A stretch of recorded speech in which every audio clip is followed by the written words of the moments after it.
ಹಚ್ಚ ಹಸಿರಿನಿಂದ ಕಂಗೊಳಿಸುವ ಪ್ರಕೃತಿಯ ನಡುವೆ ನೇತ್ರಾವತಿಯ ತಟದಲ್ಲಿ ತಲೆ ಎತ್ತಿ ನಿಂತಿರುವ ಆಧ್ಯಾತ್ಮಿಕ ಸಂತರ ನೆಲಬೀಡು ಇದು ಕಾಜೂರು.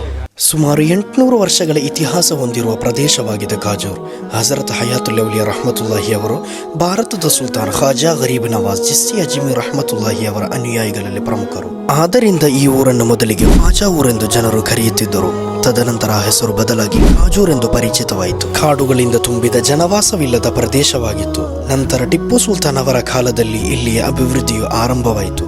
ಕಾಜೂರಿನಲ್ಲಿ ಈಗ 4 ಮಜಾರಗಳಿದ್ದು ಮಸೀದಿಯ ಸುತ್ತಮುತ್ತಲೂ ಅನೇಕ ಮಹಾತ್ಮರ ಸಮಾಧಿಗಳು ಇವೆ.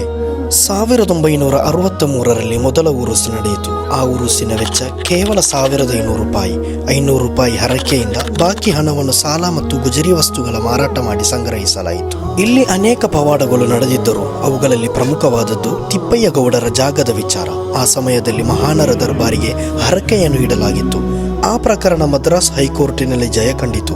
ಅದಾದ ನಂತರ ಇಂದಿನವರೆಗೂ ಪ್ರತಿ ವರ್ಷ ಉರುಸಿಗೆ ಬತ್ತಿ ಉರಿಸುವ ಎಣ್ಣೆಯನ್ನು ನೀಡುವ ಸಂಪ್ರದಾಯ ನಡೆಯುತ್ತಲೇ ಇದೆ.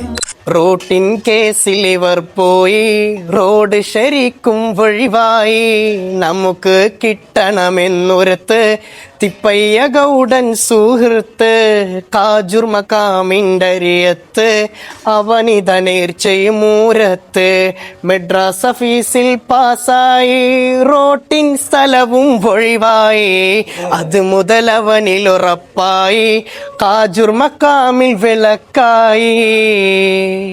ಇಲ್ಲಿ ಜಾತಿ ಧರ್ಮದ ಭೇದವಿಲ್ಲ. ಕಷ್ಟದೊಂದಿಗೆ ಬಂದವರು ತಮ್ಮ ನೋವನ್ನು ಹೇಳುತ್ತಾರೆ, ನೆಮ್ಮದಿಯೊಂದಿಗೆ ಮರಳುತ್ತಾರೆ. ಈ ನೆಲ ನಂಬಿಕೆಯ ನೆಲೆ. ಮತ್ತೆ ಭೇಟಿಯಾಗೋಣ.